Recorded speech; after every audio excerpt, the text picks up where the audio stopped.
Buenas tardes y bienvenidos a la introducción al Antiguo Testamento. Estamos en el libro de Proverbios y la semana pasada estuvimos viendo en primer lugar la definición de la sabiduría, y la definición de sabiduría en Proverbios es muy escueta pero muy vital, y es que la sabiduría es el temor de Dios. Proverbios 1:7, el principio de la sabiduría es el temor de Dios. Y luego hablamos del caleidoscopio de la sabiduría. El caleidoscopio es el juguetito ese de los niños que usan con los cristales dentro y entonces forman diferentes figuras geométricas. Pues entonces, en ese sentido, la sabiduría se abre en una serie de matices que tiene, que son estos, e incluso hasta podríamos añadir alguno más. Todas estas palabras, todos estos términos van apareciendo a lo largo del libro de Proverbios. Y luego hablamos de la presentación personal de la sabiduría, que la tenemos en el capítulo 8 de Proverbios. En ese capítulo la sabiduría se presenta a sí misma y habla como una persona. De hecho, utiliza el pronombre personal yo, y es una persona que no tiene principio en el tiempo, es decir, es anterior a todas las cosas creadas, luego no es una criatura, y no solamente eso, sino que también estaba con Dios participando de la obra creadora. Ahí es donde tenemos esa presentación de la sabiduría, que luego la podemos identificar ya concretamente en el Nuevo Testamento, en el Evangelio de Juan, capítulo 1, versículo 1, en el principio era el Verbo, y el Verbo era con Dios, y el Verbo era Dios.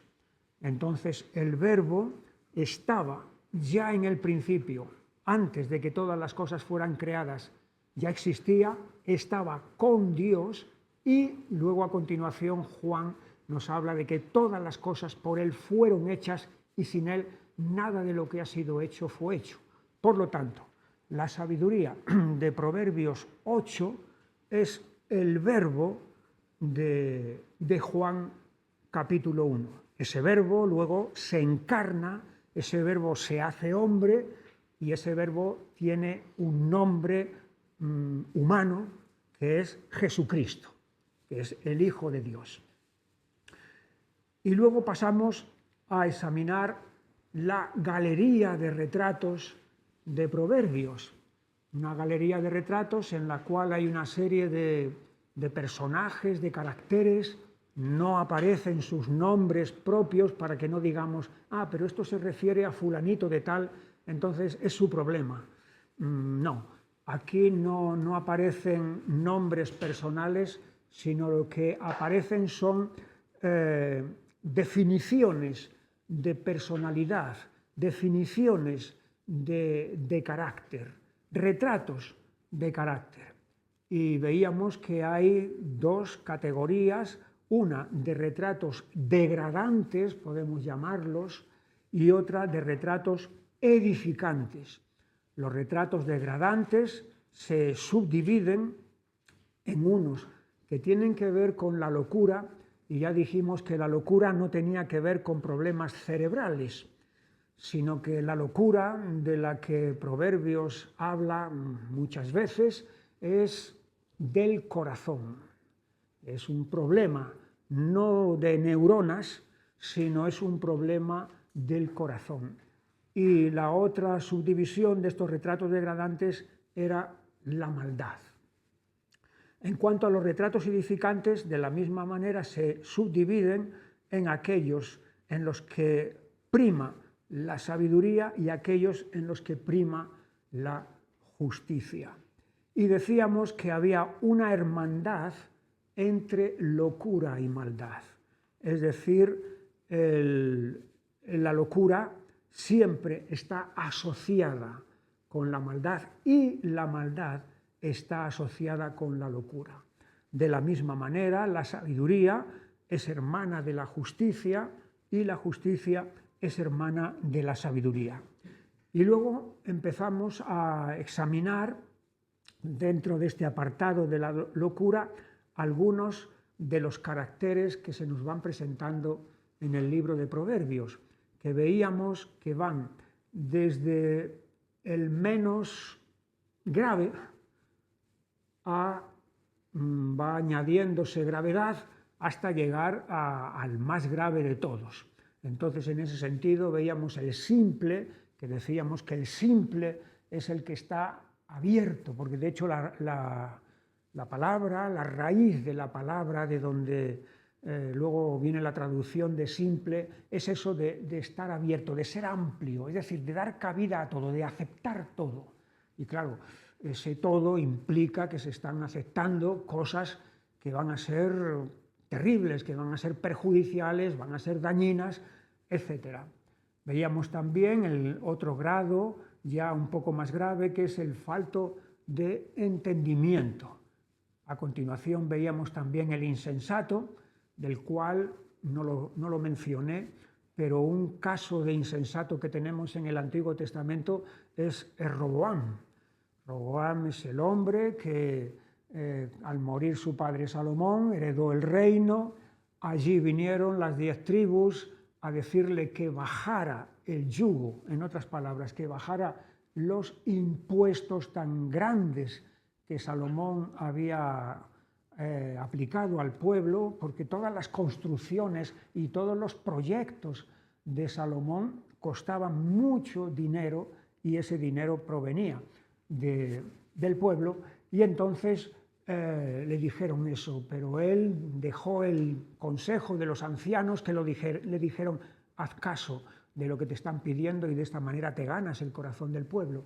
Y tomó el consejo de los jóvenes y allí se produjo la ruptura del reino, que va a ser una ruptura que va a ser ya definitiva. Es el insensato entonces que deja el consejo cuerdo, el consejo prudente que se le está dando para tomar un consejo de locos.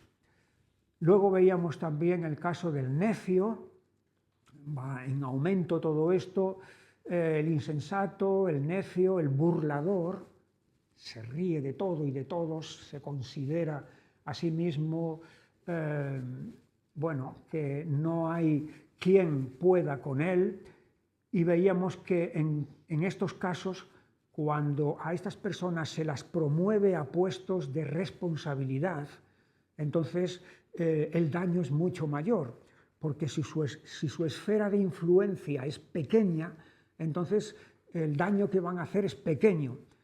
Pero si están en puestos de mando, entonces su influencia es muy grande y por lo tanto el daño que van a hacer es muy grande. Luego veíamos la figura del perezoso, incapaz de terminar nada, incapaz de acabar nada, porque precisamente por esa cualidad de la pereza, de no querer ser diligente, no querer trabajar. Y he añadido este personaje, este retrato del adicto.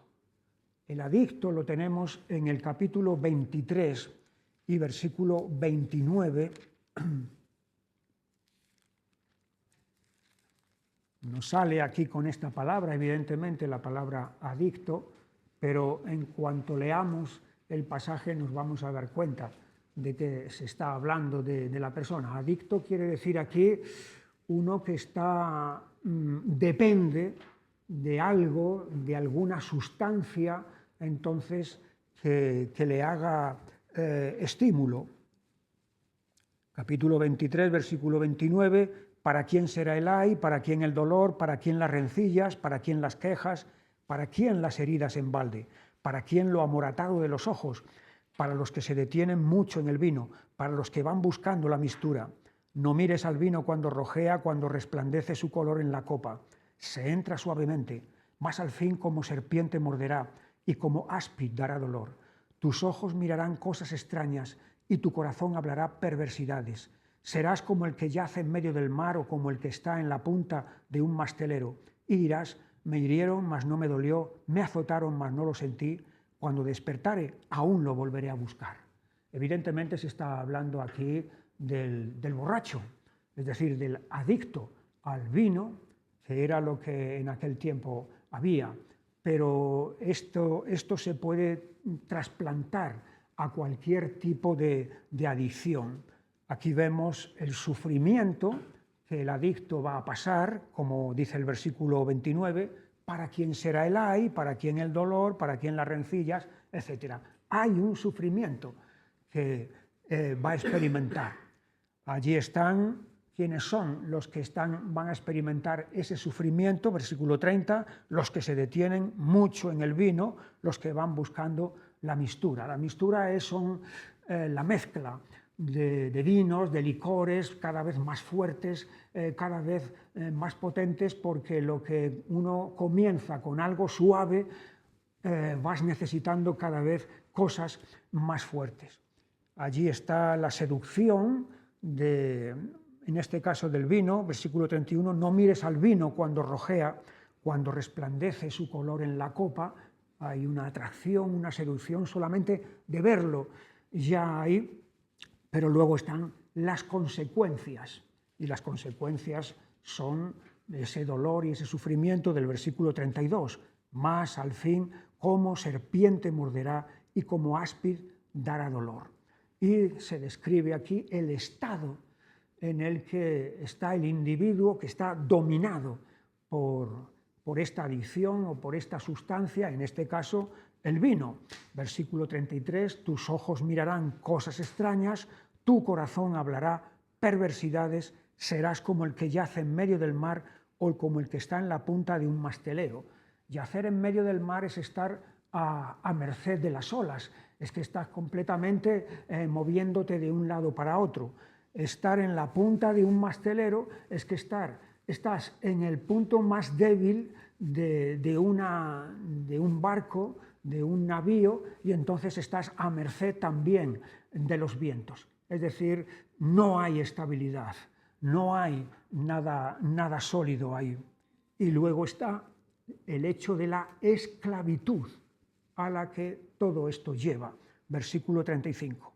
Y dirás, me hirieron, mas no me dolió, me azotaron, mas no lo sentí, cuando despertare aún lo volveré a buscar. Así que voy una y otra vez a repetir la misma experiencia.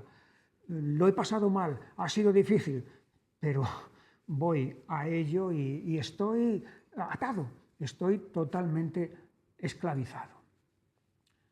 Vamos a pasar ahora entonces también a estos caracteres, a estos retratos que tenemos aquí, que son estos dos de la maldad, que son el prevaricador y el impío.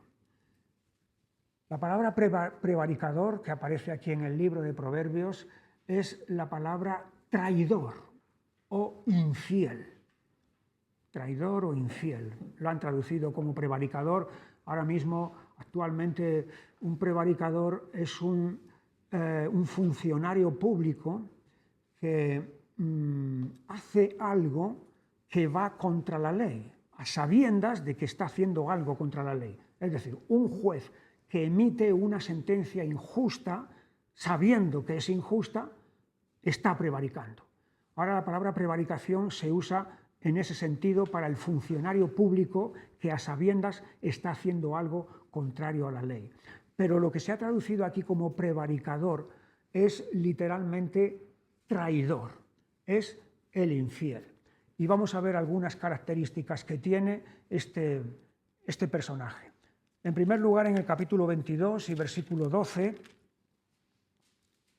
los ojos del Señor velan por la ciencia, mas Él trastorna las cosas de los prevaricadores. Las cosas son los planes, son las obras y los hechos. Si Dios trastorna las cosas de los prevaricadores, significa que esos planes que concibe son planes malvados, porque si fueran planes buenos o obras buenas, Dios no tendría que trastornarlas, pero si las trastorna es precisamente por eso, porque todos esos planes que concibe son de acuerdo a su carácter. En el capítulo 23 y versículo 28 vemos a una de las madres que tiene el prevaricador. 23-28, también ella está hablando de la ramera. También ella como robadora acecha y multiplica entre los hombres los prevaricadores. Así que el prevaricador es hijo no natural, pero hijo moral de la ramera, que de hecho es infiel, es traidora. Entonces, los hombres que tienen tratos con esa clase de mujer van a ser lo mismo que es ella. Capítulo 25 y versículo 19, vemos el valor que tiene el prevaricador. ¿Cuál es el valor? Nulo. 25, 19. Como diente roto y pie descoyuntado es la confianza en el prevaricador en tiempo de angustia. Un diente roto no puedes utilizarlo para masticar, para comer. Va a ser una fuente de dolor. Un pie descoyuntado no puedes andar con él. Diente roto y pie descoyuntado son elementos que son dañinos totalmente. Así es la confianza en esta clase de persona en el tiempo de angustia, es decir, en el tiempo de necesidad. Cuando más necesitas ayuda, como quieras encontrarla en alguien así, va a ser como el diente roto y el pie descoyuntado. El fin que le aguarda al prevaricador lo tenemos en el capítulo 2 y versículo 22. Y los prevaricadores serán de ella desarraigados.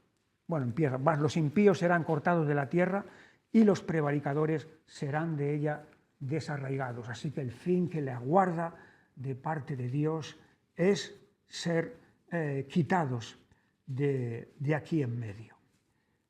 El otro retrato que tenemos en cuanto a la maldad es el impío. El impío es el malvado, es el malvado. Su descanso, el descanso del malvado, es hacer el mal. Es cuando, si no hace el mal, no descansa. Capítulo 4 y versículo 16. Porque no duermen ellos si no han hecho mal, y pierden el sueño si no han hecho caer a alguno. Normalmente una persona que es recta, que está andando en la luz de Dios, lo que te quita el sueño es que hayas hecho algo mal durante el día. Es que hayas hablado mal a alguien o hayas ofendido a alguien o tú mismo hayas hecho algo fuera de la voluntad de Dios. Y entonces eso te va a traer a la conciencia y no te va a dejar descansar. Pero aquí estamos en el lado opuesto totalmente, porque aquí el descanso del malvado consiste en hacer el mal. Las metas que tiene el impío, el malvado, son totalmente terrenales. Están aquí abajo, nada más. Capítulo 11 y versículo 7. Cuando muere el hombre impío, perece su esperanza, y la expectación de los malos perecerá. Así que la muerte es lo que corta de raíz todas sus esperanzas, porque sus esperanzas están puestas solamente en las cosas de aquí abajo. Cuando el malvado desaparece, es motivo de alegría en los demás. 11:10. En el bien de los justos la ciudad se alegra, mas cuando los impíos perecen, hay fiesta. La ciudad es aquí la convivencia, es la sociedad. Los malvados han estado haciendo imposible la convivencia en esa sociedad, de tal manera que cuando perecen, cuando desaparecen, hay alegría y hay fiesta. Su actuación es nefasta. Versículo 11 de este capítulo 11. Por la bendición de los rectos la ciudad será engrandecida, mas por la boca de los impíos será trastornada. Sus palabras traen trastorno a la sociedad. Sus palabras, otra vez en el capítulo 12 y versículo 6, son violentas. Las palabras de los impíos son asechanzas para derramar sangre. Asechanzas son planes, complot. Ha estado urdiendo, ha estado maquinando cómo hacer todo eso y entonces lo va a llevar a efecto. Sus entrañas son duras, su corazón es duro como sus palabras. 12:10. El justo cuida de la vida de su bestia, mas el corazón de los impíos es cruel.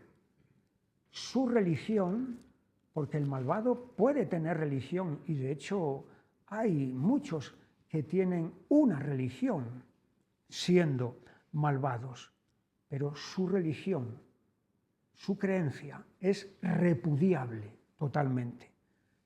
Capítulo 15 y versículo 8. El sacrificio de los impíos es abominación al Señor. Sí, pueden ir al templo, pueden ir a la casa de Dios, pueden efectuar la ceremonia estipulada, pueden, de acuerdo a las reglas, hacerlo todo, pero sin embargo, todo eso que están haciendo es abominable ante Dios. Su religión es repudiable. El malvado tiene defensores, es decir, tiene aliados. ¿Quiénes son los aliados del malvado? Capítulo 28 y versículo 4 nos lo dice. Los que dejan la ley alaban a los impíos. Los que dejan la ley son los apóstatas, es decir, los que han negado la fe, los que han dado la espalda a la ley de Dios, a Dios mismo. Esos entonces son los que alaban a los impíos. Claro, hay un acuerdo entre ellos, hay una connivencia, hay una sintonía entre unos y otros. Entre ellos mismos se apoyan y se defienden los apóstatas y los malvados. Su exaltación, el que ascienda a puestos de mando, es una desgracia absoluta. Capítulo 28 y versículo 12. Cuando los justos se alegran, grande es la gloria, mas cuando se levantan los impíos, tienen que esconderse los hombres. Porque se trata de un mando, de un dominio, de un gobierno que es insufrible, que es insoportable. Entonces, la gente huye de todo eso, se esconde de la influencia. De hecho, versículo 15, león rugiente y oso hambriento es el príncipe impío sobre el pueblo pobre. Un león rugiente, una fiera, un oso hambriento, una fiera, pero ya en estado puro de fiereza, por así decirlo. Así es el príncipe, es decir, el gobernante malvado sobre el pueblo pobre. Aquí tenemos estos retratos. Vamos a pasar a continuación, o mejor dicho, vamos a detenernos en estos otros que tienen que ver con la locura y la maldad. La semana pasada escribí extraña y ramera en cuanto a la mujer. De estos retratos degradantes he añadido este otro retrato también de la mujer rencillosa, porque hay varias alusiones en el libro de Proverbios a esta clase de mujer. En primer lugar, la mujer extraña. Unas veces se traduce como extraña en Proverbios y otras como ajena, la mujer extraña o la mujer ajena. Es lo mismo. Lo cierto es que no es la mujer propia. No se trata de la mujer propia, sino que se trata de otra mujer, de la mujer que no es la tuya. Y aquí es donde van a venir la serie de advertencias que el padre le está haciendo al hijo sobre el peligro de entrar en ese tipo de relación sexual que va a ser totalmente desastrosa. Hay 3 bloques en el libro de Proverbios donde se menciona a la mujer extraña. El primero lo tenemos en el capítulo 2 y versículo 16.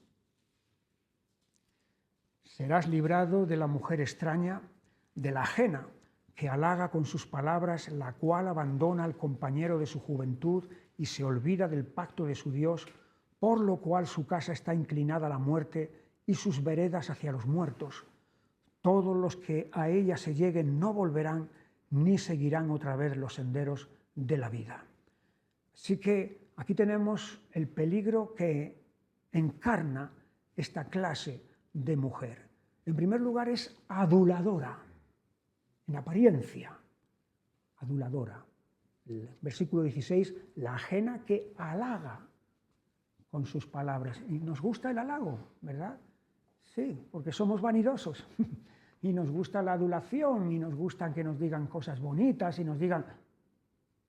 Y a un hombre, si es encima una mujer, pues entonces eso todavía tiene mucha más fuerza y mucho más gancho.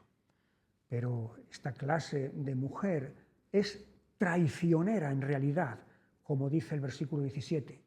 Abandona al compañero de su juventud, no solamente en cuanto a la relación horizontal, sino en cuanto a la relación vertical, se olvida del pacto de su Dios. Así que hay una traición en todos los sentidos. Luego, el que entre en relación con ella va a ser también traicionado finalmente.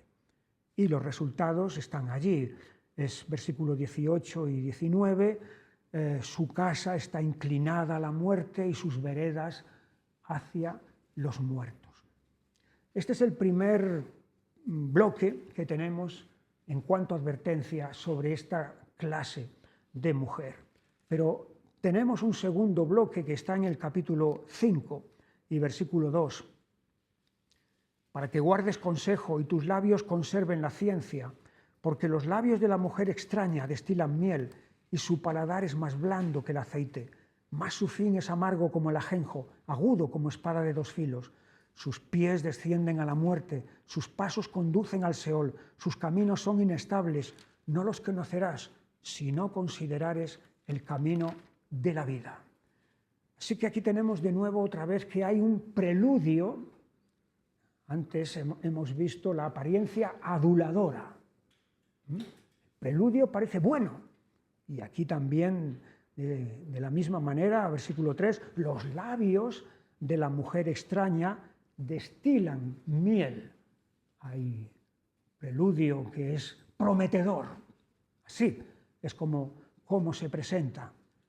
Pero eso es solamente la apariencia, porque lo que hay detrás, lo que se esconde, es de nuevo la muerte.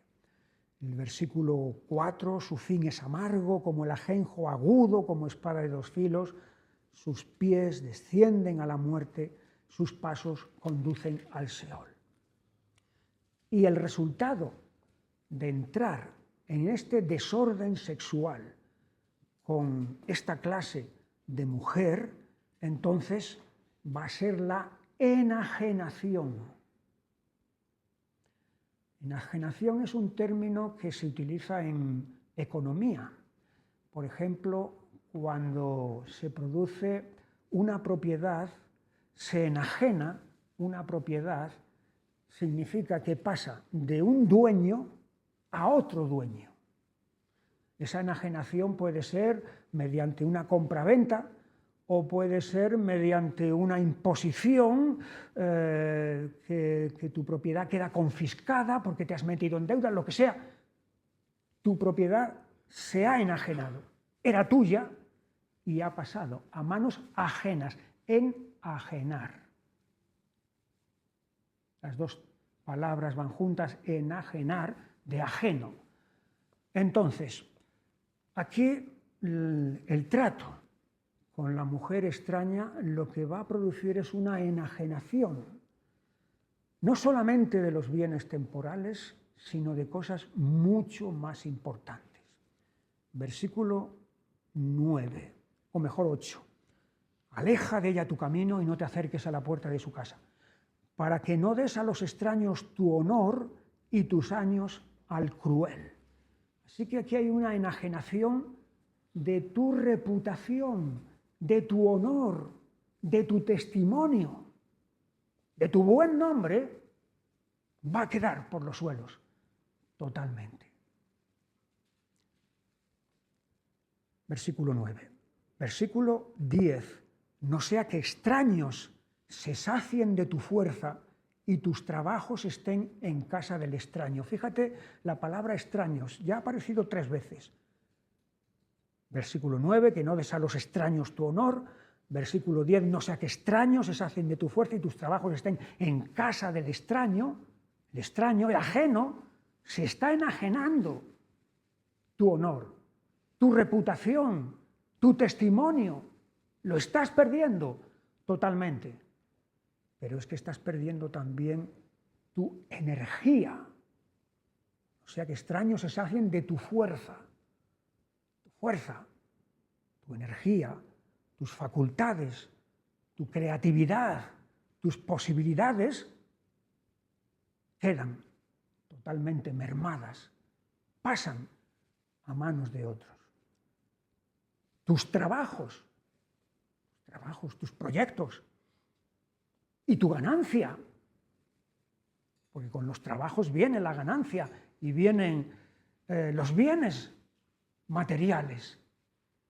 Todo eso también queda totalmente enajenado, lo has perdido en manos de otros, por entrar en tratos de desorden sexual. Hay un remordimiento aquí, versículo 12, y digas, cómo aborrecí el consejo y mi corazón menospreció la reprensión. No oí la voz de los que me instruían y a los que me enseñaban no incliné mi oído, casi en todo mal estado en medio de la sociedad y de la congregación. Y este remordimiento que hay aquí suena a tardío e inútil. Es ya cuando caes en la cuenta de todo lo que se ha perdido, entonces es cuando empieza a remorder y a echar en falta todo aquello. Pero es tarde y es inútil. Segundo bloque, que tiene que ver con la mujer extraña. Y hay un tercer bloque todavía que lo tenemos en el capítulo 6 y versículo 24. Para que te guarden de la mala mujer, de la blandura de la lengua de la mujer extraña. No codicies su hermosura en tu corazón, ni ella te prenda con sus ojos, porque a causa de la mujer ramera el hombre es reducido a un bocado de pan, y la mujer caza la preciosa alma del varón. ¿Tomará el hombre fuego en su seno sin que sus vestidos ardan? ¿Andará el hombre sobre brasas sin que sus pies se quemen? Así es el que se llega a la mujer de su prójimo. No quedará impune ninguno que la tocare. No tienen en poco al ladrón si hurta para saciar su apetito cuando tiene hambre. Pero si es sorprendido, pagará 7 veces, entregará todo el haber de su casa. Mas el que comete adulterio es falto de entendimiento. Corrompe su alma el que tal hace. Heridas y vergüenza hallará, y su afrenta nunca será borrada. De nuevo, volvemos a ver aquí la pauta que hemos visto en los anteriores 2 bloques, que es la atracción inicial, o sea, la seducción inicial. Está en el versículo 24, para que te guarden de la mala mujer, de la blandura de la lengua de la mujer extraña. Sí, porque su lengua, su discurso, su razonamiento, todo lo que tiene que ver con ese halago y esa adulación. Y luego está la belleza, versículo 25, No codicies su hermosura en tu corazón, ni ella te prenda con sus ojos. Los ojos, porque es por ahí por donde va a entrar. De ahí lo que dijo Jesús, cualquiera que mira a una mujer para codiciarla en su corazón, porque se puede mirar a una mujer, pero hay una mirada y hay una mirada. Hay una mirada limpia y hay una mirada de codicia. Y entonces esa es la que se está contemplando aquí. Y evidentemente las consecuencias de todo esto son fatales, como hemos visto ya en los otros dos bloques de antes. Es fuego que quema, versículo 27, ¿tomará el hombre fuego en su seno sin que sus vestidos ardan? No, ¿verdad? ¿Andará el hombre sobre brasas sin que sus pies se quemen? No, te vas a quemar al final. No hay atenuantes en este pecado, además, porque dice el versículo 30, no tienen en poco al ladrón si hurta para saciar su apetito cuando tiene hambre. Estoy robando, pero como es por hambre, pero tú has robado. Luego entonces tú vas a pagar. Y nadie puede entonces tampoco escudarse en decir, es que tengo hambre sexual y entonces tengo que saciarla de alguna manera. No hay excusa entonces de ese tipo. Versículo 34, porque los celos son el furor del hombre y no perdonará en el día de la venganza, no aceptará ningún rescate ni querrá perdonar, aunque multipliques los dones. Aquí tenemos la mujer extraña.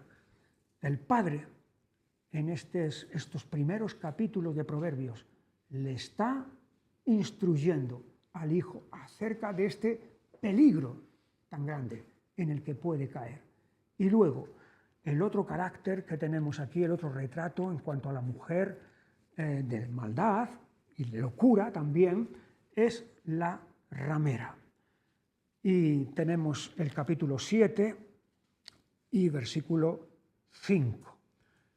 Es hasta el 27, es muy largo y no lo vamos a leer ahora todo de una vez, pero me voy a ir parando en ciertos detalles que hay aquí. Otra vez, para que te guarden de la mujer ajena y de la extraña que ablanda con sus palabras. Es lo mismo que ya se ha dicho antes.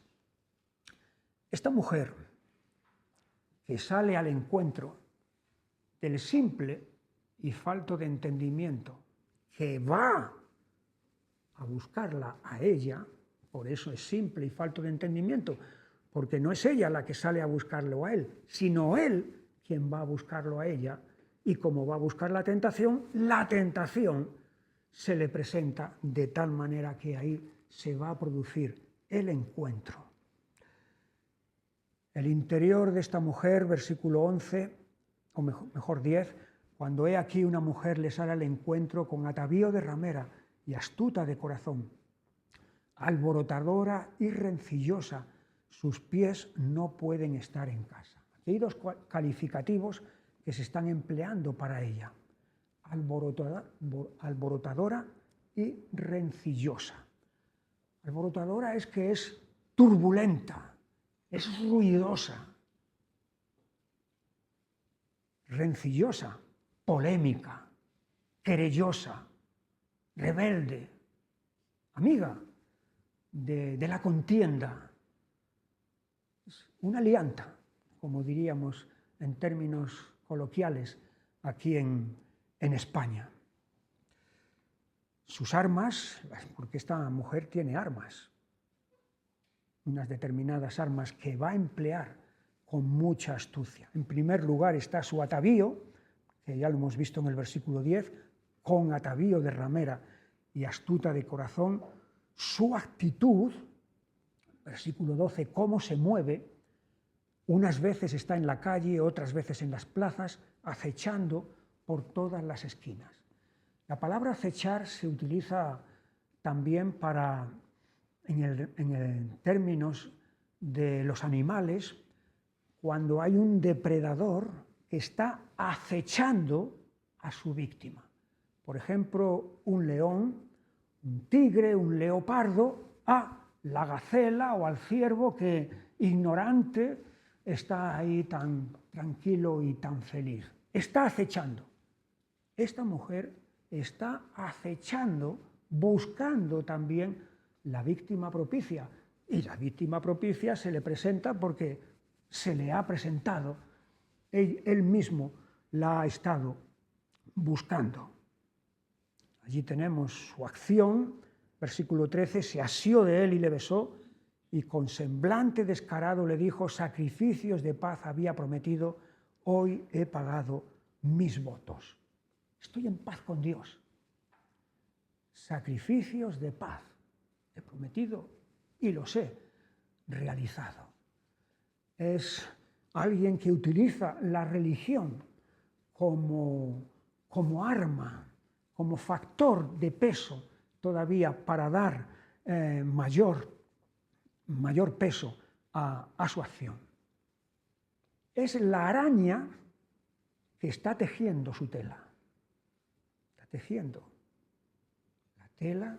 Entonces, en el momento que haya algún insecto ignorante que se meta dentro de su campo de acción, está totalmente perdido.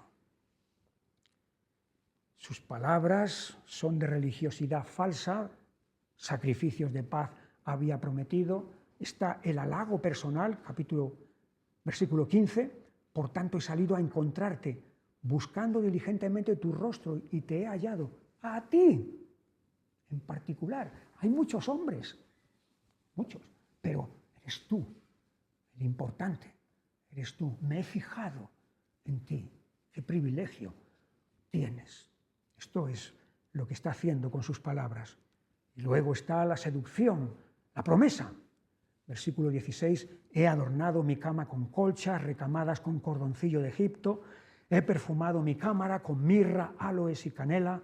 Ven, embriaguémonos de amores hasta la mañana, alegrémonos en amores.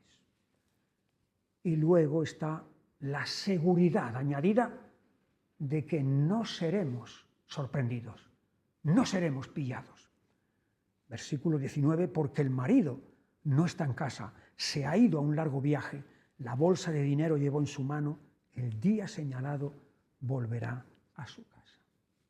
Así que todo esto es lo que esta clase de mujer está haciendo para finalmente destruir a aquel que la ha buscado.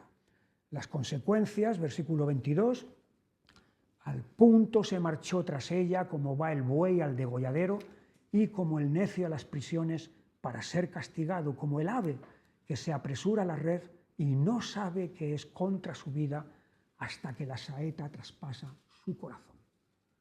Es decir, es una trampa, de la misma manera que hay trampas que atrapan a los animales, pero los animales no tienen conocimiento, no tienen entendimiento, pero aquí estamos ante alguien que debería de tener conocimiento y entendimiento y sin embargo allí se ha metido con esta clase de mujer. El bloque de la ramera, pero no es el único bloque, porque en el capítulo 9 y versículo 13 tenemos otro bloque sobre este tipo de mujer. La mujer insensata es alborotadora, es simple e ignorante. Se sienta en una silla a la puerta de su casa, en los lugares altos de la ciudad, para llamar a los que pasan por el camino, que van por sus caminos derechos. Dice a cualquier simple, ven acá. A los faltos de cordura dijo, las aguas hurtadas son dulces y el pan comido en oculto es sabroso. Y no saben que allí están los muertos, que sus convidados están en lo profundo del Seol. Aquí tenemos la descripción de esta mujer con los calificativos que se le dan.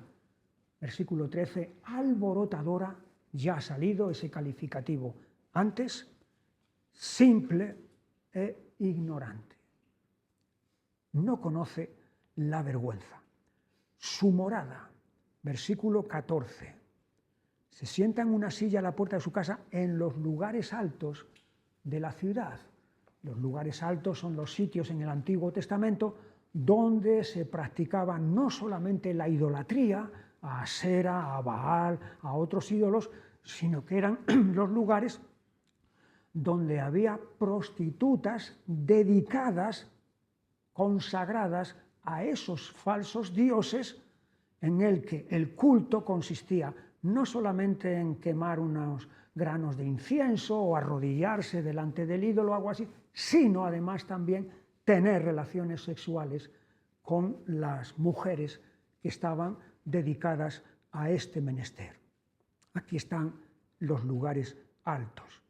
Y la invitación que está haciendo es una invitación generalizada, porque fíjate, versículo 15, para llamar a los que pasan por el camino, que van por sus caminos derechos. Así que la invitación va dirigida a los que están andando rectamente y a los que están andando torcidamente. Versículo 16 dice: a cualquier simple, ven acá, a los faltos de cordura dijo, las aguas hurtadas son dulces. Así que la invitación va para todos. Los que andan en caminos derechos, deja esos caminos derechos y ven conmigo. Y a los que ya están andando torcidamente, ven también conmigo. Y ahí están las promesas. Siempre hay promesas. Desde Génesis 3 hay promesas. Promesas falsas, pero promesas. Sabe Dios que el día que comáis del árbol, vais a ser como Él. Esa es la promesa. Todo vais a ser. Lo vais a tener todo. Y aquí también. Las aguas hurtadas son dulces, 17, y el pan comido en oculto es sabroso. Hay un deleite en la maldad que vamos a cometer juntos.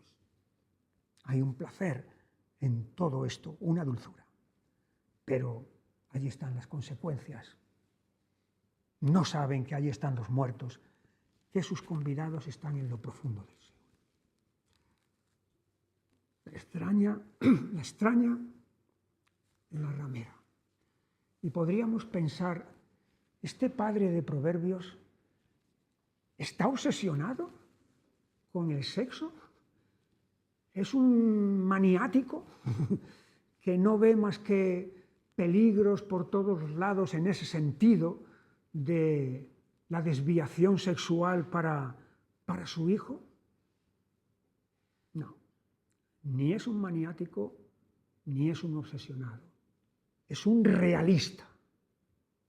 El padre, este padre de Proverbios, es un realista, porque estamos viviendo en un mundo de desorden y de desorden sexual. Pero es que no solamente el problema es el entorno, sino es que en nuestro interior también tenemos una cosa que se llama carne. Y la carne no es precisamente la piel y los huesos y los músculos y demás, sino que la carne es esa naturaleza caída que hemos heredado de nuestro primer padre, de Adán, que nos lleva, que nos predispone, que nos arrastra a eso y que tenemos que estar continuamente dando muerte a todo ello. Así que el padre de Proverbios no es un maniático, ni es un obsesionado, ni un anticuado, ni cosas de esas. Es un padre totalmente realista que está hablando a su hijo de esta manera. Si vamos al Nuevo Testamento, vamos a ver algunos pasajes que van en esta dirección. Romanos 1, 24, cuando el apóstol Pablo describe la condición del mundo, el estado moral en el que el mundo ha quedado, estaba entonces cuando él vivía, y está ahora y estará hasta que el Señor venga, lo describe de esta manera. Romanos 1:24. Por lo cual, o sea, porque rechazaron a Dios, por eso también Dios los entregó a la inmundicia en las concupiscencias de sus corazones, de modo que deshonraron entre sí sus propios cuerpos, ya que cambiaron la verdad de Dios por la mentira, honrando y dando culto a las criaturas, antes que al Creador, el cual es bendito por los siglos. Amén. Por esto Dios los entregó a pasiones vergonzosas, pues aún sus mujeres cambiaron el uso natural por el que es contra naturaleza, y de igual modo también los hombres, dejando el uso natural de la mujer, se encendieron en su lascivia unos con otros, cometiendo hechos vergonzosos hombres con hombres y recibiendo en sí mismos la retribución debida a su extravío. Si siguiéramos leyendo, ahí el apóstol Pablo va a enumerar una lista de pecados y de delitos contra Dios que están en escena. Pero fíjate, llama la atención que lo primero que el apóstol Pablo está mencionando es el pecado sexual, el desorden sexual. Y luego, como las fichas del dominó que le pegas a la primera y luego ya todo lo demás cae, así luego viene todo como consecuencia. Otro pasaje lo tenemos en 1 Corintios 6, 9. ¿No sabéis que los injustos no heredarán el reino de Dios? No erréis, ni los fornicarios, ni los idólatras, ni los adúlteros, ni los afeminados, ni los que se echan con varones, ni los ladrones, ni los avaros, ni los borrachos, ni los maldicientes, ni los estafadores heredarán el reino de Dios. Aquí hay 10 casos citados, 10 casos de pecado. 4 de esos 10 son pecados sexuales. El primero, fornicarios. Después habla de los idólatras. Luego, adúlteros, afeminados, los que se echan con varones. De 10, 4 tienen que ver con este pecado. Gálatas 5, 19. Y manifiestas son las obras de la carne, que son adulterio, fornicación, inmundicia, lascivia, idolatría, hechicerías, enemistades. Pero llama la atención que las 4 primeras obras de la carne que cita tienen que ver con el pecado sexual. Podía haber empezado por iras, contiendas, hechicerías, enemistades, herejías, pero no, ha empezado por ahí. Ha empezado por ahí. Colosenses 3:5. Haced morir pues lo terrenal en vosotros: fornicación, impureza, pasiones desordenadas, malos deseos y avaricia, que es idolatría. 1, 2, 3, 4, 5. 5 clases de pecado. 4 son pecados sexuales. Y de nuevo volvemos a preguntarnos, ¿está el apóstol Pablo obsesionado con esto? ¿Es un maniático de todo esto? No. El apóstol Pablo conoce, sabe perfectamente el mundo en el que él vivía, en el mundo que viene de atrás y el mundo en el que estamos nosotros viviendo ahora mismo. No ha cambiado. Y nosotros, nuestra carne, no ha cambiado, ni ha mejorado, ni ha sido educada, ni nada de eso. Es exactamente igual. ¿Por qué es este pecado tan señalado en Proverbios y en las cartas del apóstol Pablo? Yo creo que hay una razón. Y la razón es que esta clase de pecado envuelve toda la personalidad. Y dentro de la personalidad no solamente están nuestras facultades interiores, sino también nuestro cuerpo. Hay otros pecados en los que nuestro cuerpo no participa. Pero esta clase de pecado es que participa nuestra mente, participa nuestro corazón, participa nuestra imaginación, participa nuestra voluntad, participa nuestro deseo y participa nuestro cuerpo. Todo nuestro ser queda envuelto en esta clase de pecado. No una parte de nuestro ser. Hay otros pecados que es una parte de nuestro ser. Pero en este es que estamos ante algo que es total. De ahí también la esclavitud que conlleva, la dependencia, la adicción que conlleva. La otra clase de mujer la tenemos aquí. La mujer rencillosa lo vamos a tocar solamente brevemente. Nos vamos al capítulo 19 de Proverbios.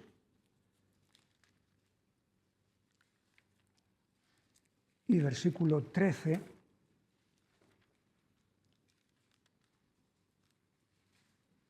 Dolores para su padre el hijo necio, y gotera continua las contiendas de la mujer. Contiendas de la mujer, porque es una mujer rencillosa, que está todo el día de gresca y de pelea. Entonces, gotera continua. No una gotera que sale en un momento dado y cuando deja de llover ya ha desaparecido y dice, ah, mira, ya se ha secado, qué bien. Y luego 3 meses después vuelven las lluvias y vuelve la gotera, pero es solamente cuando llueve. El problema aquí es que es una gotera continua. Ping, ping, ping, cayendo, cayendo, cayendo. Entonces, una gotera continua lo que acaba es destruyendo un tejado y al final destruyendo también una casa. Es una desgracia ruinosa la mujer rencillosa. Es una desgracia insoportable. Capítulo 21 y versículo 9. Mejor es vivir en un rincón del terrado que con mujer rencillosa en casa espaciosa. La casa espaciosa. ¡Oh! 200 metros cuadrados, 300 metros cuadrados. ¡Oh! Esto es un deleite, ¿eh? Pero como allí viva, allí haya una mujer rencillosa, es mejor vivir en un rincón del tejado. Un rincón del tejado es que estás a la intemperie. Llueve, hace calor, lo que... Eso es mejor que estar allí abajo con todas las comodidades, pero con una mujer de esta clase. Capítulo 25 y versículo 24.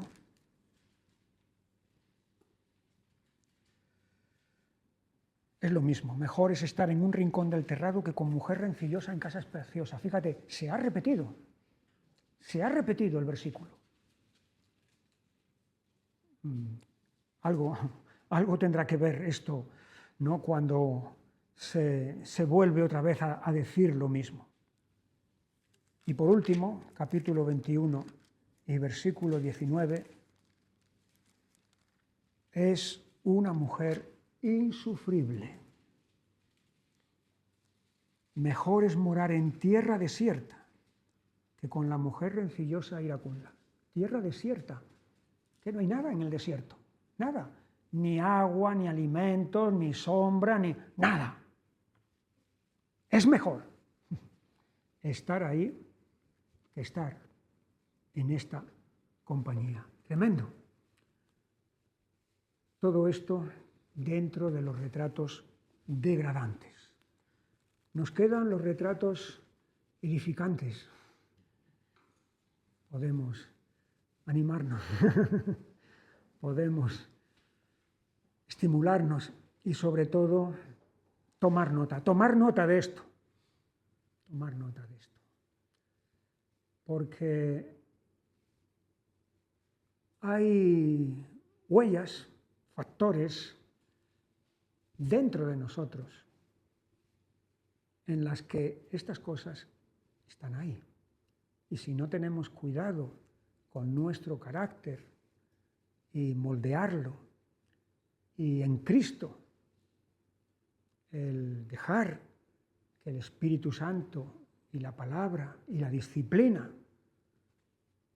nos transformen, pues entonces esto va a hacer acto de presencia en nuestras vidas e incluso puede ser que llegue a ser dominante en nosotros. Los retratos edificantes aquí los tenemos: sabio, prudente, entendido, justo y recto. Y en cuanto a la mujer, está la mujer sabia y la mujer fuerte. Podemos fijarnos en poquito más todavía. En este vamos a empezar con el prudente. El retrato del prudente en el capítulo 12 y versículo 16. El prudente pasa por alto la injuria, la ofensa. El necio al punto da a conocer su ira, mas el que no hace caso de la injuria es prudente. Sí, porque responder a la injuria con sus mismas armas va a ser hacer una injuria y al final te vas a enredar. Mientras que pasar por alto, no hacer caso de la injuria, eso es prudencia. El prudente no hace alarde de su sabiduría, no hace ostentación, no presume de su sabiduría. Versículo 23. El hombre cuerdo encubre su saber. No va llamando la atención sobre sí mismo. Admite la disciplina, capítulo 15 y versículo 5. El necio menosprecia el consejo de su padre, mas el que guarda la corrección vendrá a ser prudente. Fíjate, vendrá a ser prudente. Quiere decir que no era prudente, pero la corrección, la reprensión y la disciplina lo van a convertir en prudente. De no serlo a serlo, pasando por la corrección. Capítulo 22 y versículo 3. El avisado ve el mal y se esconde, mas los simples pasan y reciben el daño. El avisado. Y el avisado es aquí el prudente o el entendido. Ve el mal y lo elude. Pasamos al siguiente carácter, al siguiente retrato, que es el del entendido. Vamos a ir adelante, avanzando. Capítulo 10 y versículo 5. El que recoge en el verano es hombre entendido. Así que es diligente en su trabajo. Sabe cuándo hay que hacer el trabajo. Hay un tiempo idóneo en el que hay que hacerlo y lo va a hacer, porque si no lo hace en ese momento, todo lo que podría recoger o cosechar se echará a perder. Eso es entendido. 14:6 es amigo de la sabiduría.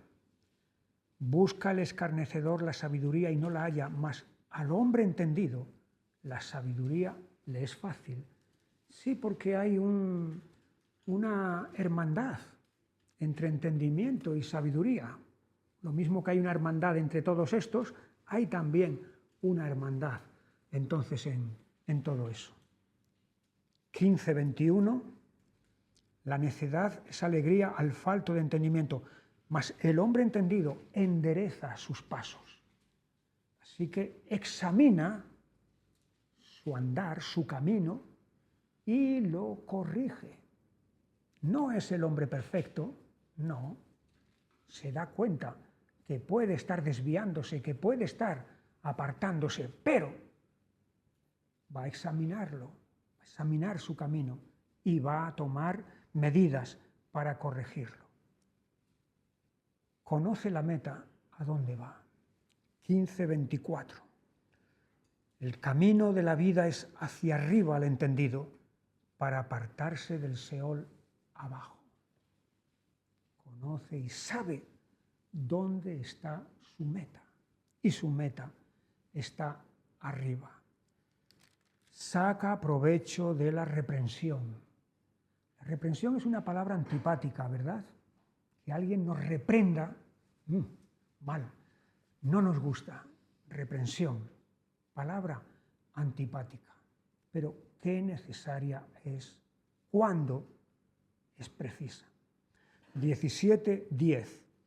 La reprensión aprovecha al entendido más que 100 azotes al necio, porque saca provecho de la reprensión.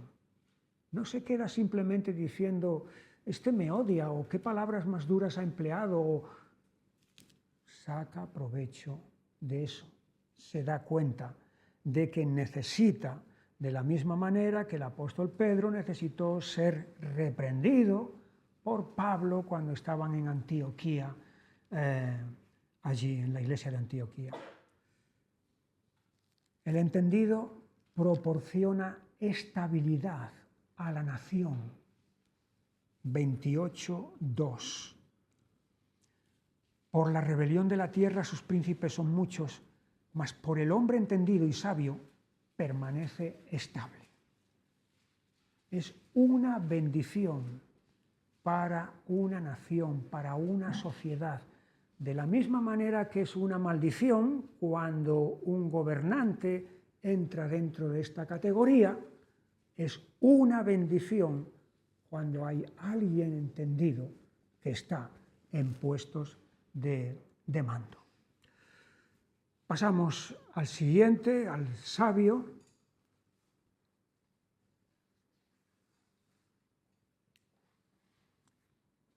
Vamos ahora rápidamente. En 9:8, el sabio es dócil ante la corrección y el consejo. 9:8, no reprendas al escarnecedor para que no te aborrezca. Corrige al sabio y te amará. El sabio no es el que ya ha llegado a un estado tal que ya no necesita más aprender. No, está en continuo aprendizaje y ahí es donde necesita también la corrección. Las palabras del sabio son medicina. De la misma manera que las palabras de esta categoría de retratos son como golpes de espada y son destructoras, las palabras del sabio 12:18. Hay hombres cuyas palabras son como golpes de espada, mas la lengua de los sabios es medicina. Su compañía es beneficiosa. 13:20. El que anda con sabios, sabio será. Y su actitud ante el mal está regida por Dios. 14:16. El sabio teme y se aparta del mal, porque sabe que eso es precisamente lo que le agrada a Dios. Miramos, y ya vamos terminando, un momentito las mujeres, ya que han salido muy mal paradas esta tarde las mujeres y me van a coger odio, pero vamos a ver aquí estas dos clases de mujer. La mujer sabia, capítulo 14 y versículo 1. La mujer sabia edifica su casa, construye su casa. Y evidentemente no se está hablando aquí de que va a ponerse con cemento y hacer una mezcla y con ladrillos para... No. Lo que está hablando es en el sentido de construir, de edificar la casa. Y la casa aquí es el hogar, aquí es la familia, es el matrimonio. Más que las 4 paredes de la casa, que eso es al fin y al cabo algo secundario. Lo que importa verdaderamente es el matrimonio, y es la familia, y es el hogar. Y la mujer sabia entonces está edificando su casa en ese aspecto. Esa mujer sabia es un don de Dios para su marido. Capítulo 19 y versículo 14. La casa y las riquezas son herencia de los padres, más del Señor la mujer prudente. La casa y las riquezas son herencia de los padres, es lo que los padres pueden dar a sus hijos. Casa, y aquí sí que estamos hablando de casa física, y riquezas físicas también, en el caso de que los padres tengan bienes materiales. Eso es lo que los padres van a dejar a sus hijos en cuanto a lo material. Pero la mujer prudente, la mujer sabia, eso no nos lo proveen nuestros padres. Eso nos lo provee Dios mismo, quien se encarga de poner en nuestro camino a esa clase de mujer para que podamos compartir la vida con ella. Don de Dios, bendición de Dios para su marido.